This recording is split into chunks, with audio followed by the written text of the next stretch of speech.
kind of find yourself.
It was around when I was 13 or 14, and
What kind of, mindset they do have. Great. So I'm gonna ask a question. While I was driving to here, I was thinking how I could start. And I said, I'm gonna ask this question. You wanna hear? Okay, how many of you guys tried alcoholic drinks? Ever? Ever? Ever. How many of you guys tried a cigarette or any other kind of? I mean, it's same. I mean, now, childhood. It's not, we don't count them. I mean, childhood. I mean, since you are, your brain was not developed enough at that time. So maybe little guidance helped you to understand. So thank you for coming today. You guys are all dedicated people to make a change. And when I'm going to make an analogy, like, I mean, when your finger hurts, the whole body aches. And we feel the same. And there are a lot of people. I mean, I watched some documentaries. I mean, the numbers are horrible and the facts are horrible. And I'm sure you guys are going to enlighten us here today. So thank you for coming again. So microphone is yours. Okay, So introduce yourself one by one. And then, well, we're gonna do one other thing first.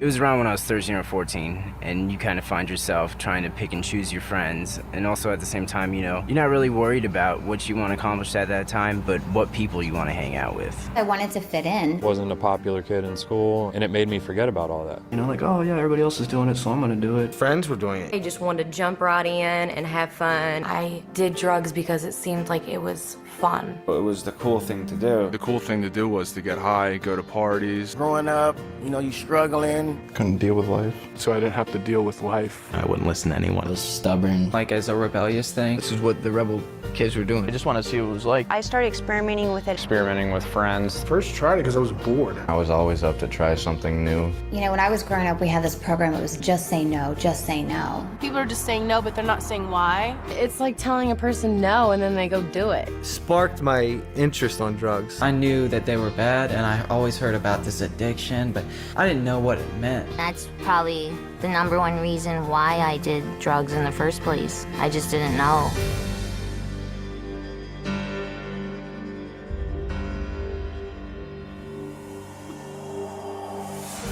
Drugs are everywhere. They're in magazines, movies, TV shows, billboards. They're all over the place. In the movies they make it look cool, but in real life it's not cool. It's a serious problem. And a lot of times they try to glamorize drugs, like make drug dealers or getting high look cool, but that's only in the movies. In real life, it's a whole different story. All drugs, whether we're talking about alcohol, marijuana, LSD, these are all essentially poisons. It would depend on the amount that you take. I mean, a lesser amount might just speed you up, make you feel really active. Stronger amount or stronger dosage would act as a sedative, make you slow, sluggish, tired. And even more amounts, it would kill you. You'd have an overdose. Every drug works in these stages. It's only really the amount needed to make the effect that's the difference from drug to drug. A person who's taking drugs, whether for physical pain or just to try and block off any sensations they don't want to feel, those sensations are actually just being pushed away and getting worse and worse. You're going to be totally numb and just not be able to feel anything. When you take drugs, the drug goes through your bloodstream, and later on in your life, that drug can, come back up and into a flashback when you use the drug. You could have taken LSD one day and like a year down the road, it could come back into effect and you can start hallucinating again. And it's not just LSD, it's every drug. So you can get hit with the effects of a drug even a long time after you stop taking them. Drugs definitely affect the mind. Everything you see around you is different than what's really going on.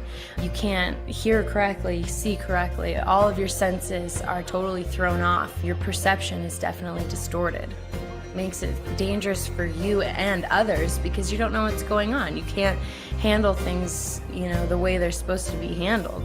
Drugs affect your memory so much. It doesn't matter if you're taking them for a long time or just a short period of time. I know, like, when I first got, tried studying and stuff more, I really couldn't concentrate, couldn't pay attention. I went from a straight A student to a B- student, C student. Then I quit going to school and I would get really frustrated. It's like your brain won't function. You can't think straight.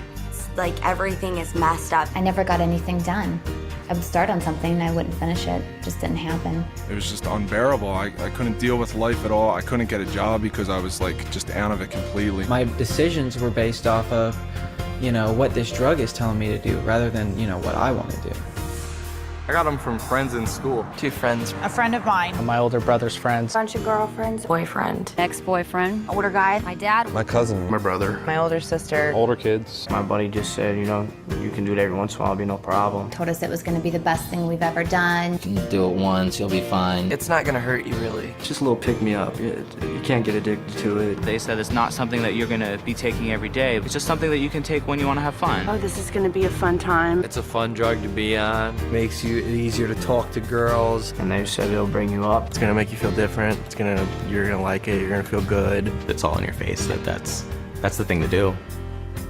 All it is taking a drug dealer's word for it. When you're trying to get someone hooked, you'll say whatever you can to get a customer. You're lying for them to believe you so you can make money.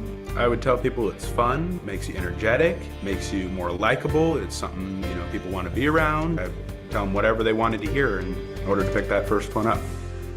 When I was 12 years old, I didn't say, hey, I want to be 24 in rehab.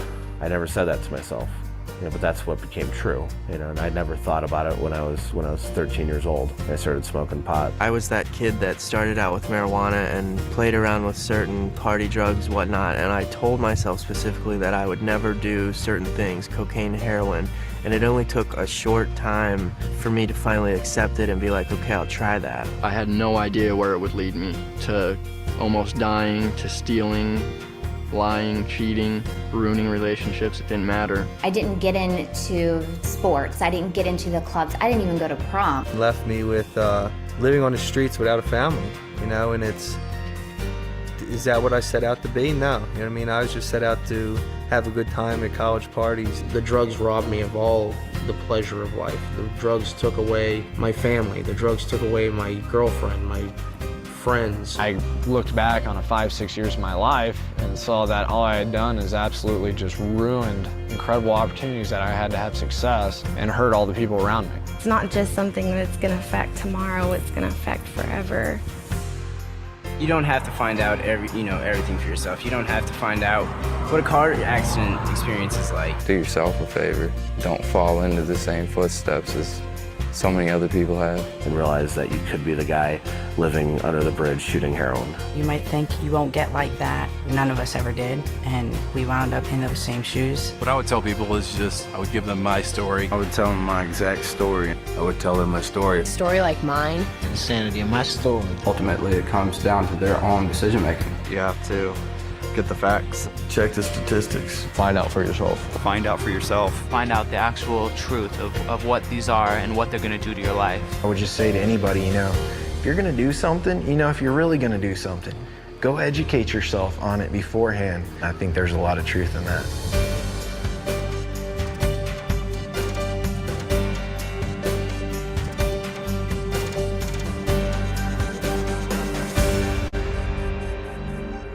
Then we're going to stop sharing, right? Good. You're up. This one is the microphone. Hello. Thank you. My name is Jennie Nelson, and I work with the Truth About Drugs Foundation here in Columbus. I'll just introduce everyone who's with me, if that's okay. So first we have, her name is Jodi House at the end with the hat. She's actually our in charge for the Central Ohio chapter of Drug Free World. Next, we have two other volunteers, which are Pat Oxman and her husband, Neil. You'll be hearing a lot from Neil tonight. You'll hear from Jodi and her story and why she feels that the message of Truth About Drugs is so important.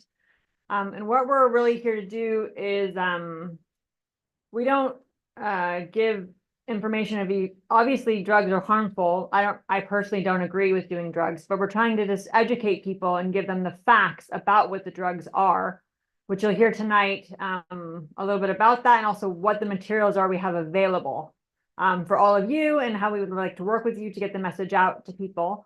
And that's mainly what we're doing. So I'd like to introduce and turn it over to Neil now. He'll give you a briefing on the current state of society with regards to drugs and our program. So all over to you, Neil. Well, good evening. I'm very pleased to be here and make your acquaintance. And if I can run a little technology here, we're going to share some slides with you. Let's see if it's going to work for me. Look at that. Okay.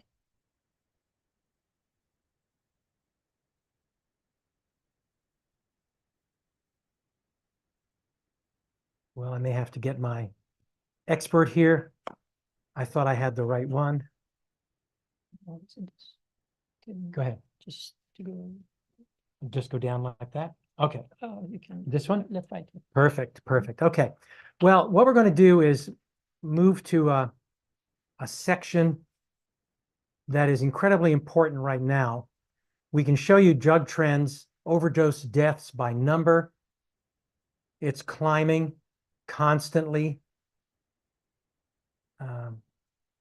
There we go. We get rid of that and we can see the whole thing. The latest figures we have are 2001, and it's way over 100,000 now. Is it the United States? This should be just the United States. Yes, just the United States. And it's not getting any better. You have psychostimulants, you have prescription opioids, you have heroin, antidepressants. But we're going to start tonight by talking about one of the most dangerous drugs out there right now, and that is fentanyl. Fentanyl has the potential to kill more people and is killing more people than almost anything else. It's 50 times more potent than heroin. And you can see by the size of the penny how little it takes. That's as much as it takes to kill someone. And so what's happening is the fentanyl is being pressed into counterfeit pills that look like medication. And so people are getting counterfeit medication. And you can see here 13,000 pounds of fentanyl powder were seized last year. 2 milligrams of fentanyl equates to a potentially deadly dose. 2 milligrams. I take more than that in my vitamin C and my vitamin E every morning. We're talking about bits of sand, just about the bits of sand. And that's a lethal dose. In this year alone, the Drug Enforcement Agency has seized this quantity. And here's where it starts to get particularly important. These counterfeit pills are widely available. They're fake prescriptions, and they're coming mostly from China.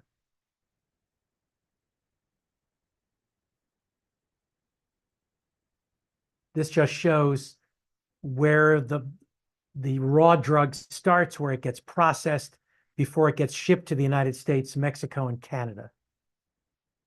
But as you can see, a great deal of it is being pushed into the United States, and the problem is significant.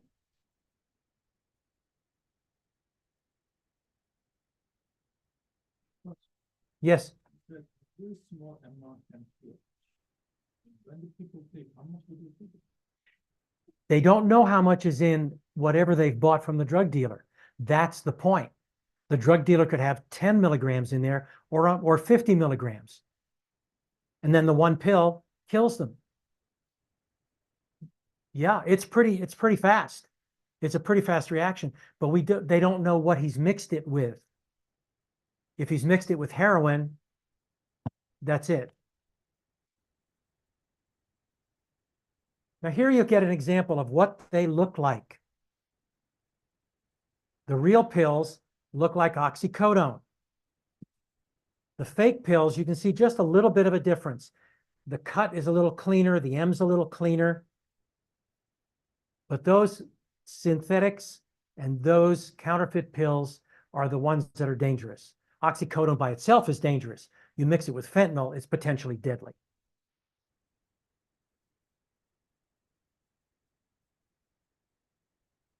Then they start to mix it with xylazine. You can see how it's pronounced, xylazine. You know what xylazine is? Anybody know? It's a horse tranquilizer. Sedative and analgesic for use in horses.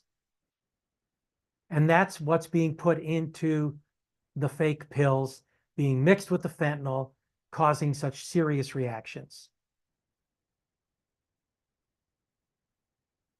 On the street, it can be called trank.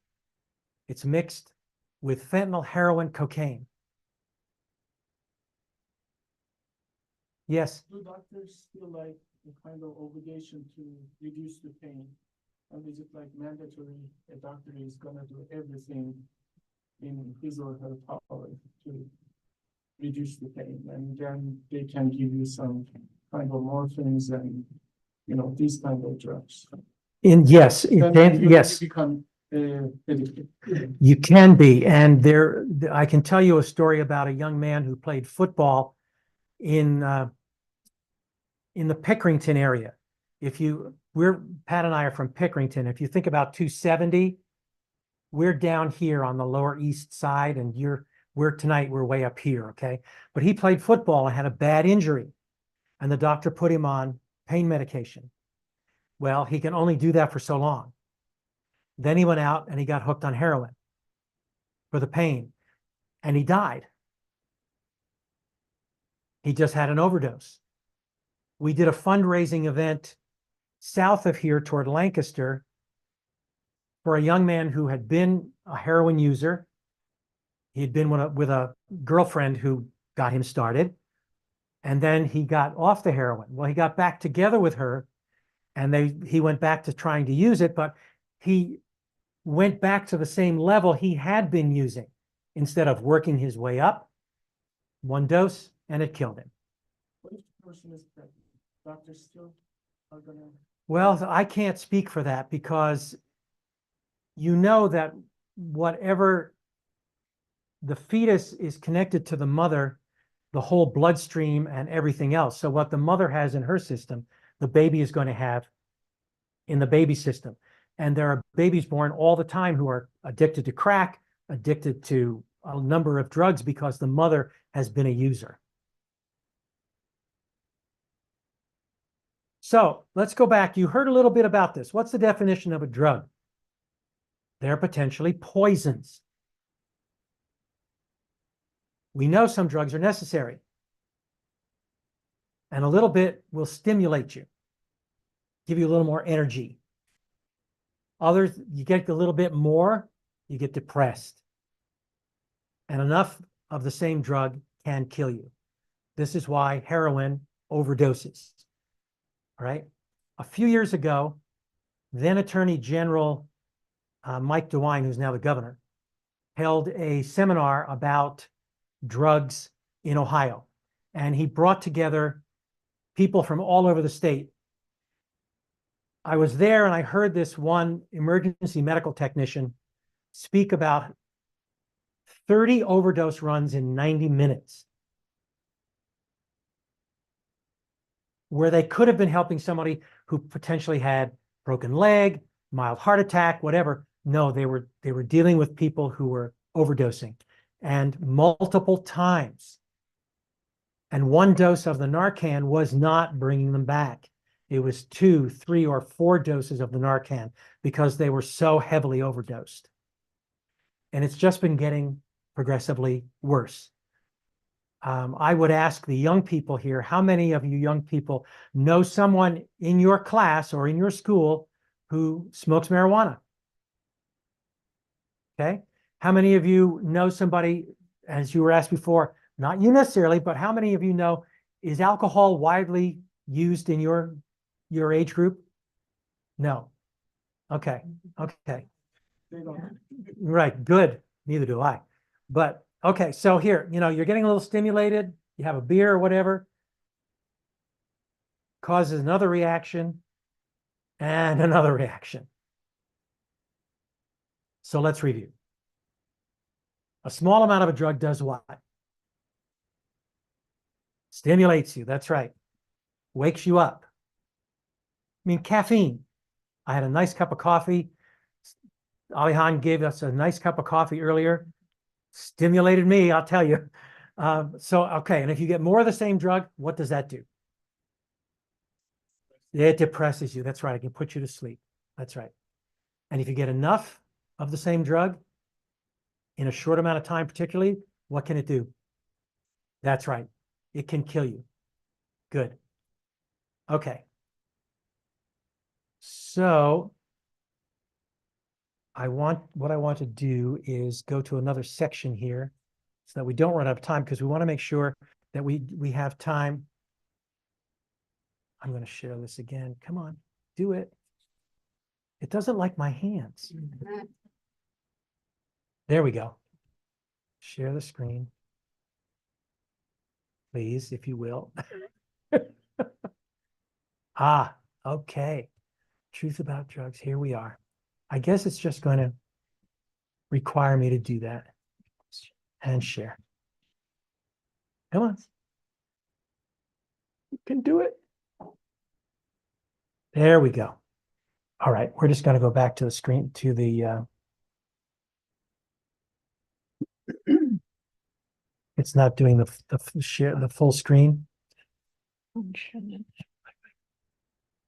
There we go. But now we have to go down. Okay, we'll get down here in a minute. But I don't want to see this.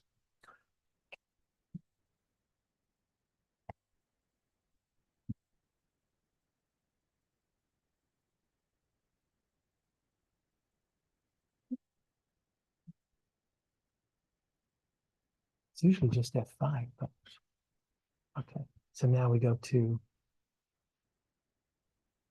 what do we want? At the beginning, but if I have to. Go ahead, just get it over there. Okay, well, it's still showing that. Can you get rid of that?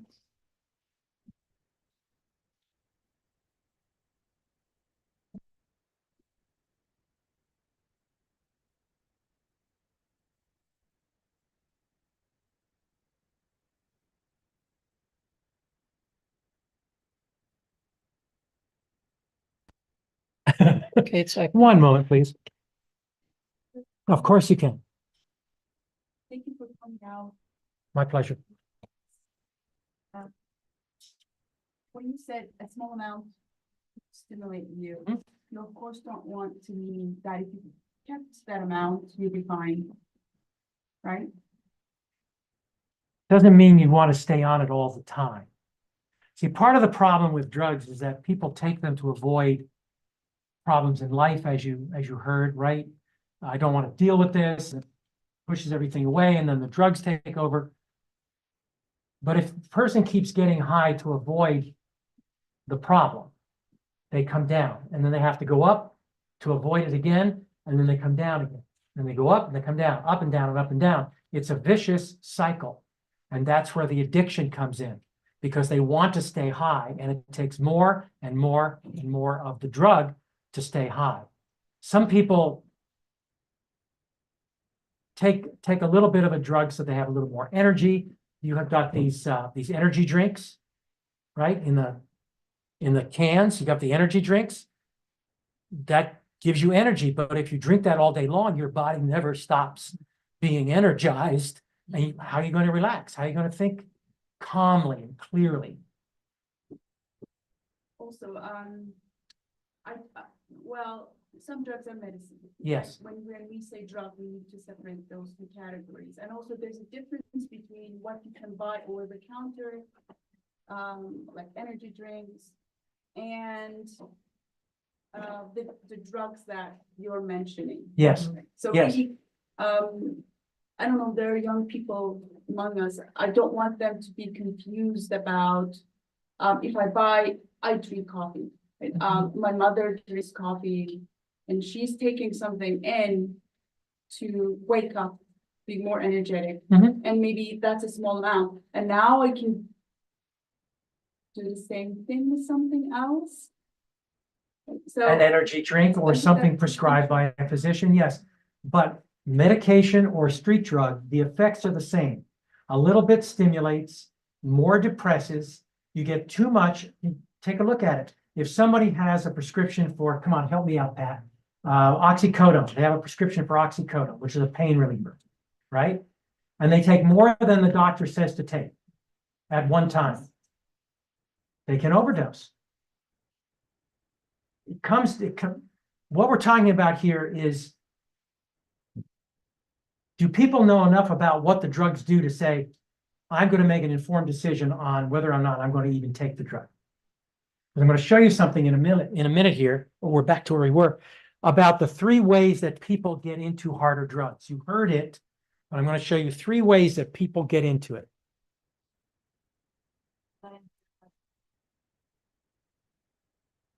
Yes, no? I think sort of, yeah, I think, I don't want to divide your presentation, maybe you'll come to that. Can I just say one thing really quickly? Absolutely. Even, the point made, even on caffeine, you know what it does to you. Right? You know the effects it does to your body. If you were to drink maybe 3 full things of coffee in the morning, you probably would need to go to the hospital. Your heart may be racing. You know what I mean? And there definitely is, oh, thank you. There definitely is medical reasons. And if you need a medication to help you, you absolutely need to take the medication to help you. And you're right, there is a distinction between street drugs that are not there to enhance your life in a real way. It's synthetic or not real, you know, the high you get from it. So there are 2 different distinctions of drug. There is the drug that you need, that the doctor can prescribe you, that can help you. Then there are the street drugs. And what we're really trying to push is that you make an informed decision about any of them. Even if the doctor is going to give you something, it's important that you don't just take something the doctor gives you. What are they giving you? You should also know at that point too. Does that answer your question? Okay, if you have more questions, we can speak after also. Right, because I want to leave time for questions, and we want to meet all of you afterwards to see how else we might be able to help you with materials and everything else. So drugs have an effect on the mind as well as the body. Here you have a person, and they have pictures of kitty cats, okay? But if they're on drugs, those pictures may not be there. How can you recall what you did yesterday if you can't remember? There's no picture. And this is what I was mentioning. To feel happy, she takes a drug. You can see the drugs behind her head. And then she comes down and feels sad. So what does she do? She takes more drugs, and it's a vicious cycle. On and on and on. Because whatever is really bothering her, she does not have the ability to face it. And she's relying on the drug to push it away and not feel the way she feels. But it takes more and more and more to get rid of it. Now, trifecta is a set of 3 things, and we talk about a gateway. I mean, a door is a gateway, but here it's an entrance point to something else. There are 3 substances that account for most of the addiction in America. And notice the age group. These are the 3 ways that most people get started into harder drugs. And you heard in the documentary introduction, remember, He said, I said to myself, no, I'm just smoking marijuana. I'm not going to do anything else. He said, it didn't take very long before I decided it was okay to do something harder, more dangerous.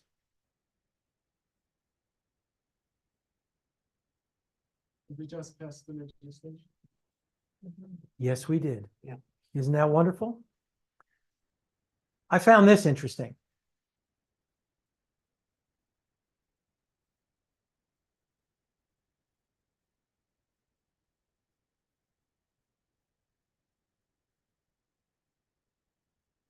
Okay, I want to go down just a little farther. This is just marijuana statistics. You can see here the third section over, just before the end to the right, smoked cigarettes and drank alcohol. Look at how many people, percentage-wise. Now, the other key thing I wanted to cover tonight is this whole thing about vaping. Are you familiar with vaping? Anybody heard about it? Okay. Any of you young people seeing that in school? Great. Okay. Now, big tobacco is not a great big tobacco leaf, but it's a multi-billion-dollar industry. Billion. Yes, multi-billion. Yeah. Yeah, tobacco is big business. They're very well connected. They do target kids. And they know tobacco is bad for your health. There's no question about it. But the cigarette smoking rates dropped 2018. You can see the trend was going down. But what's happening now? Vaping is surging. Cigarette smoking not. But in just even a plain nicotine vape, it's like a whole pack of cigarettes in one vape. And you talk about taking too much. A whole pack of cigarettes. How many are in a pack? I don't smoke, so 20? 20 in one vaping episode. Okay.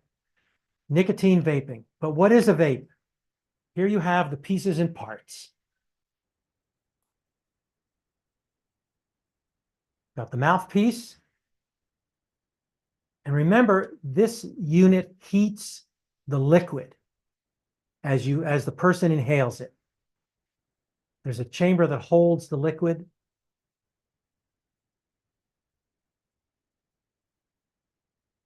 And it's not organic material. There's a battery as part of it. The atomizer makes it into the mist.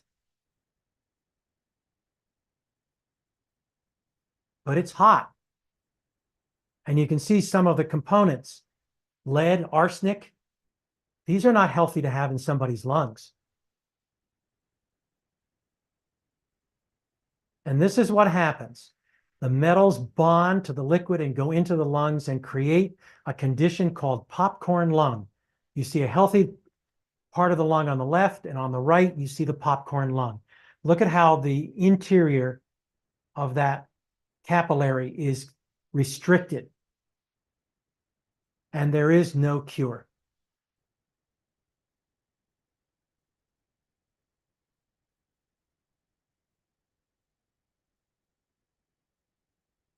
Increased heart rate, increased blood pressure, all things that young people in particular do not need to have.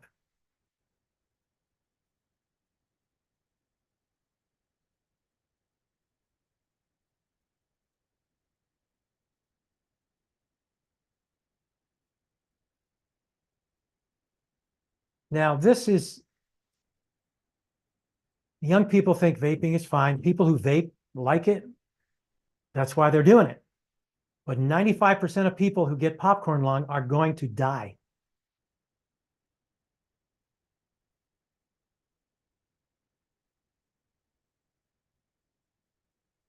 And yet, the big companies will tell users it's safer than smoking a cigarette.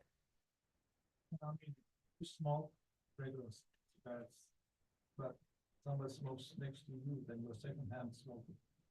Is the same thing the vape room? That's a good question, and I don't know. I would say not, because what they're exhaling, see, this is when they vape, they're sucking it directly into their system. There's no end of it burning and giving off its own smoke. When they exhale, that's already cooled down somewhat because of the time it's been in the body. So I don't know if it would be as dangerous. Yeah, that's the vapor. That's the excess vapor from the unit itself. Isn't this clever? This is a vape. This is a vaping system disguised as a digital watch. And there are flavors, and here's a pen that's an actual vape system. This is 1 month in 2020.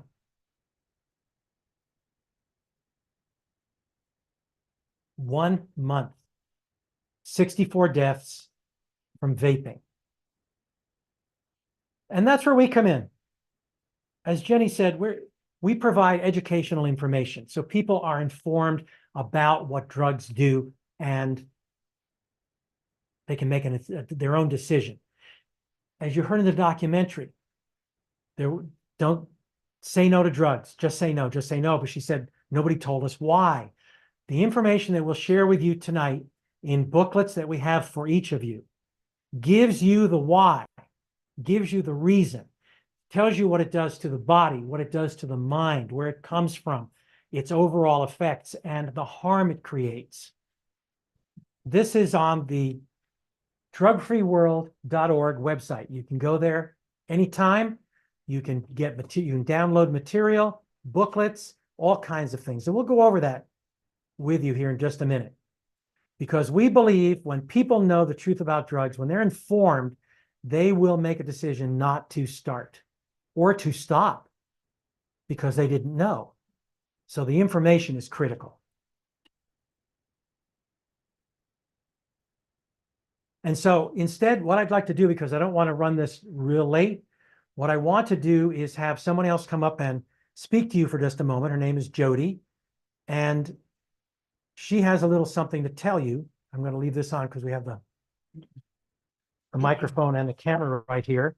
And then we're going to share some information with you and these materials, see how else we can be of service to you, and go from there, okay? Yeah. All right. Hello, everyone. Thank you for attending and thank you for listening. We really appreciate it. No problem. I'm so sorry. Okay. Thank you. I just like to say. So I wrote a few things down that I just didn't want to forget. It means a lot to me to read this to you. It's hard to, after I wrote this, it was hard to kind of go over it again because it's regarding my family. So I just want to give you this information and see what give you the data. So my oldest sister, Debbie, at a young age started with marijuana, which led to heroin and much more. Many nights at a young age, for me, 10, 11 years old, I would stay up praying that my sister would come home. She would run away a lot. My mother and father would always find drugs on her. When they found her, they would find the drugs. It was nonstop. Her boyfriend, same thing, always doing some type of drug. She was either drinking or taking marijuana, and then it led to heroin. She never got close to me because of this. She always was a bit standoffish. She was 7 years older. I tried to help her for so long, trying to get her to see that she can be happy without these drugs, but she didn't want to listen. Her and my other sister, Kathy, were very close. They had a lot in common with taking the drugs. And my sister, Kathy, is 5 years older than me. And Kathy essentially got addicted to pain medicine and is kind of still doing that. And she's not doing very well. She stays in bed till 3 o'clock in the afternoon. So I'm working on helping her. my older sister who I started with, she her son followed in her footsteps. You know, when he was a very young boy, he saw his mother taking these drugs. My sister passed away a couple of months ago.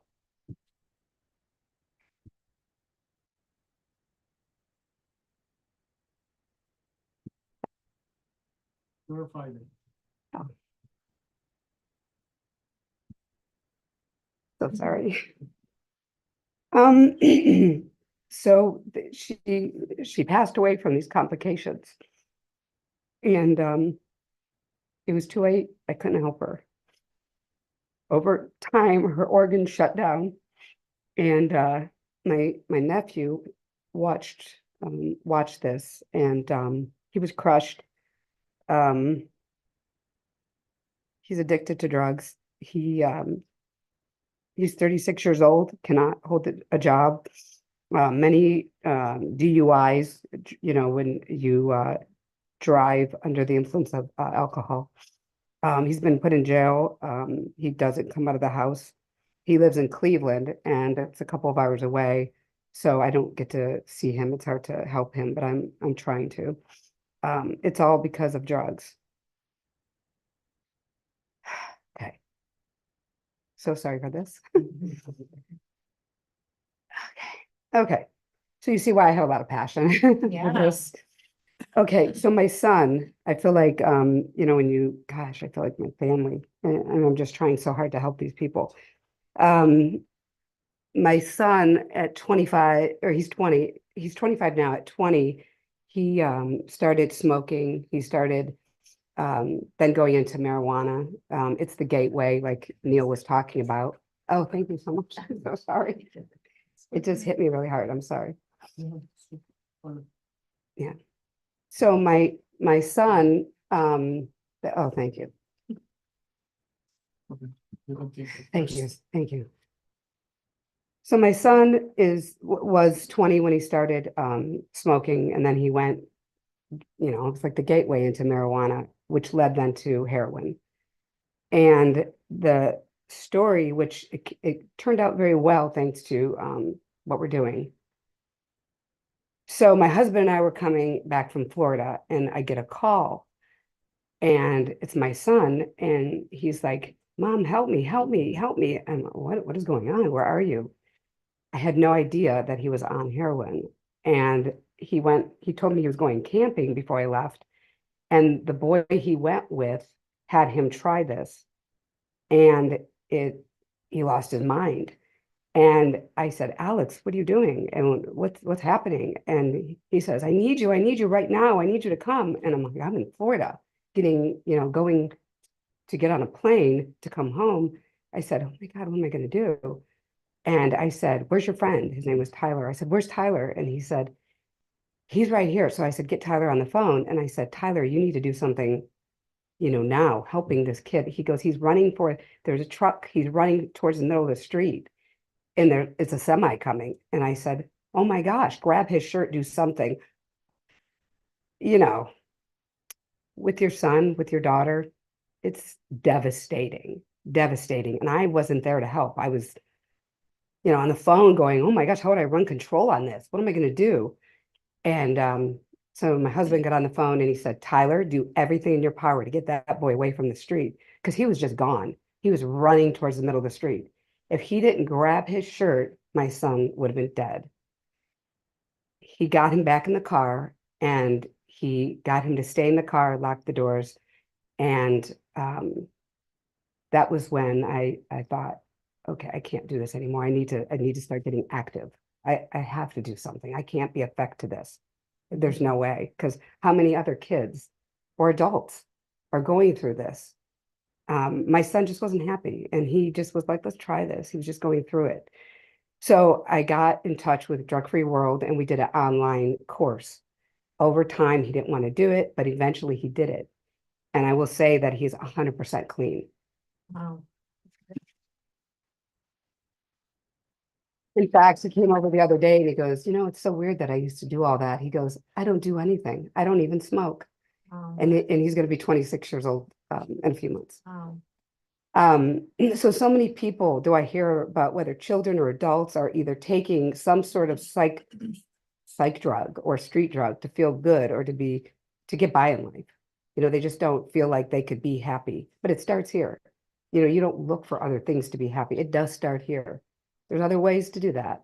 I just read today that 5 elementary students ingested fentanyl-laced gummy bears in Virginia Elementary. Somebody, I don't know why they would do this, who left a bag of gummies. I don't know why that's cute. I don't know what the intention was. So they got rushed to the hospital. Elementary. This is happening everywhere. So due to what I've seen and experienced throughout my life, I'm very passionate about doing something that can help, not only to get the word out and educating adults and children, but by getting people to really understand the harmful effects of the drugs. I'm interested in working with anyone that has even a small passion for getting the word out. To invite us here is so huge. And for you and your group, just to want to listen is so huge, because it takes a group to move a mountain, not individuals. You could have an idea of help, but what really moves something is groups that have the same viewpoint. That could really, really make a huge difference. So by you having us here is such an amazing thing, and I really appreciate that. Jodi, I classify people in 2 groups. The first group live for themselves, and the other group live for others. Yeah. And thank you guys for being in the second group. And this is, hope. We want to know more about the people in this country. Yeah. Our origin is Turkey. We are Turkish Americans. But our kids are like more American, but we want to know more about the, different people. Yeah. And we want to see you guys. And thank you for coming here today. Well, thank you. And I just want to, from the bottom of our hearts, you guys, this really meant this is a big deal for us to be able to be part of your group. So thank you for listening. I'm sorry that I got all over the place. It was so hard to read this back to like when I wrote this, but I want to have Neil come up because we want to give a special thank you to Ali for inviting us here. We have a certificate of thanks for you. Please come up. That's for you. Thanks. Yeah, Jodi, get right over there by him. Oh, get by him. So I think it's a good time to we also prepared something for you guys. I'm ugly when I smile. So am I, but it's okay. Thank you very much. So now we do have some time. If you have questions, we're more than willing to stay as long as necessary to answer your questions. Jenny, how do we want to present the materials? Well, I think this is. Jenny, before we start, we also have certificates for you guys. Oh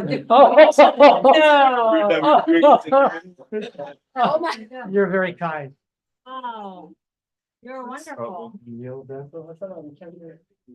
Thank you. My pleasure. Thank you.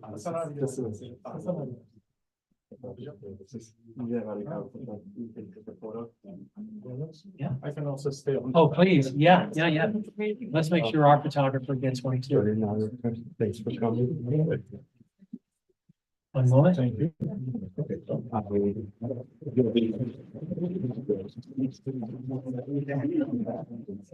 There you go. Now you got it. Do you want us to take a picture separately or do you want us all together? Keep adding. Keep adding. There you go. There you go. We'll have different layers. We'll have different layers. Liz, your name was not in my list. I'm sorry. I'm gonna send you one. Thank you. Very kind. Thank you. Oh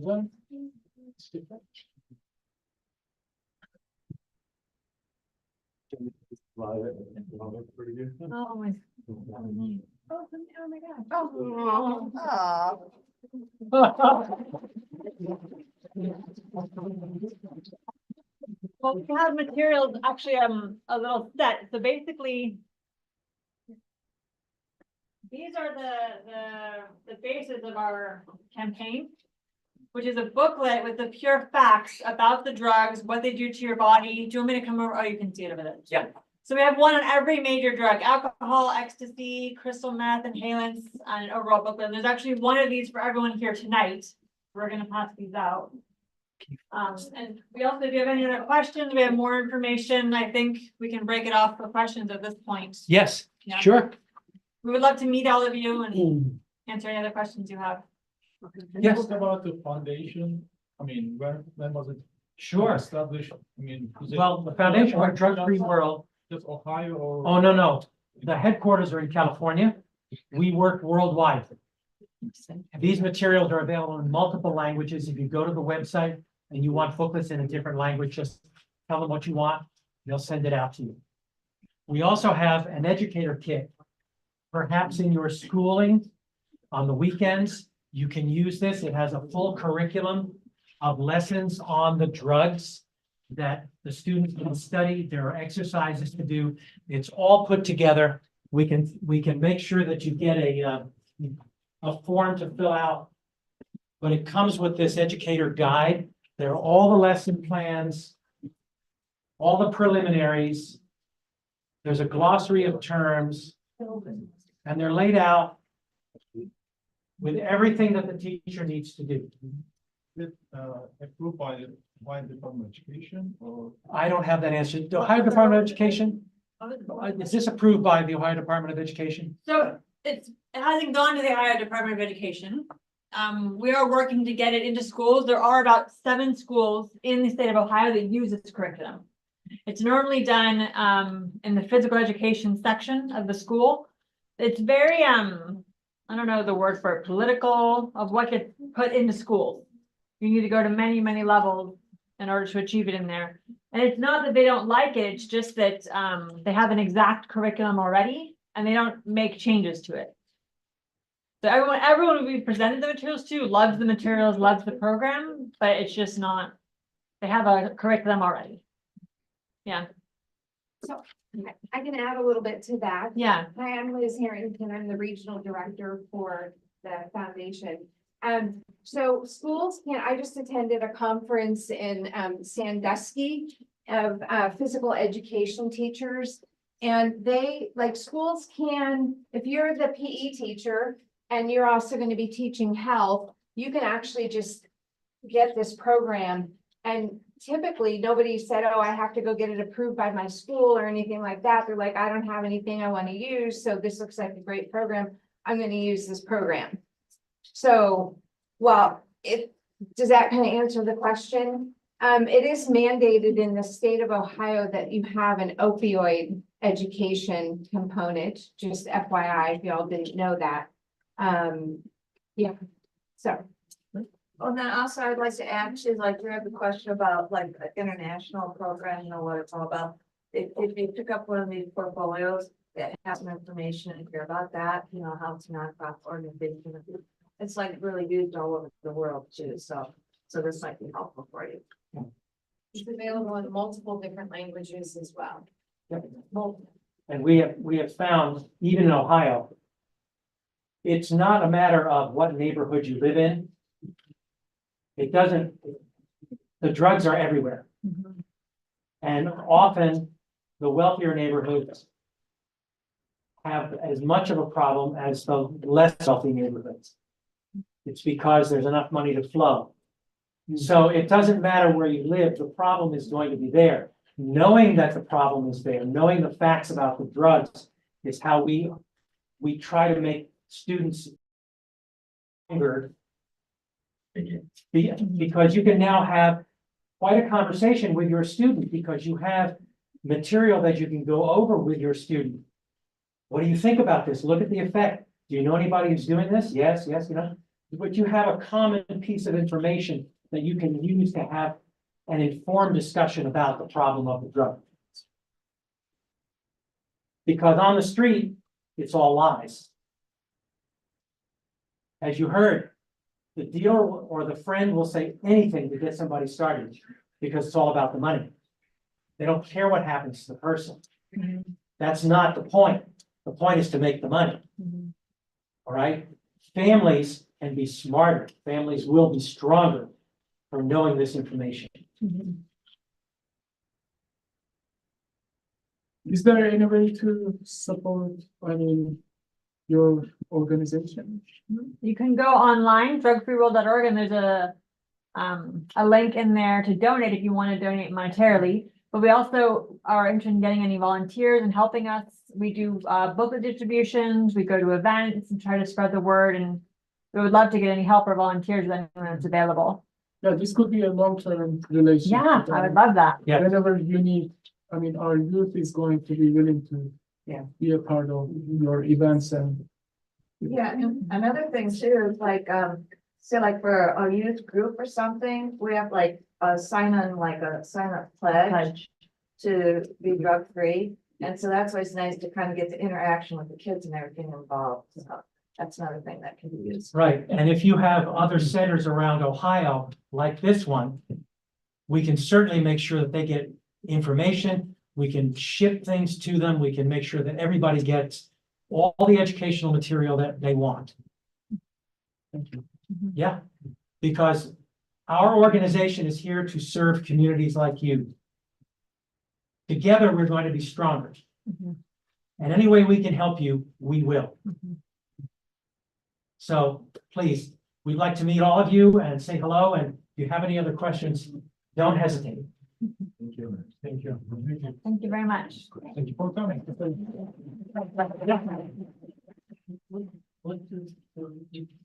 If somehow we know someone using drugs or become a dealer, what can we do as a Well, that's a difficult question because we only deal with education. If you can sit the person down and have them go through the booklet with you to educate them on what's happening to them, sometimes they will simply stop using the drug. I have an acquaintance who has quite a lengthy drug history himself, and he got cleaned up, and he works with this information now. A young person got this information, took it home to her father, made him sit down and go through it, and she got him to stop using it. Could you come to one of the assignments? You think? Yeah. Just in general. We somehow we know some bad person, some dealers. Is that going to do something? Well, you can't talk to the police. I would make sure that you are protected as much as they're going to deal with something in your area. All right, because these organizations have many fingers, okay? You make sure that they understand that you have to be protected as well. Other questions? Okay, well, please come up and take a look at the materials, pick up what you like. We've got things for you. We're glad to be here, and we have some business cards. So if you think of something, even tomorrow, you can reach out to one of us, and we'll be glad to assist you. You're very welcome.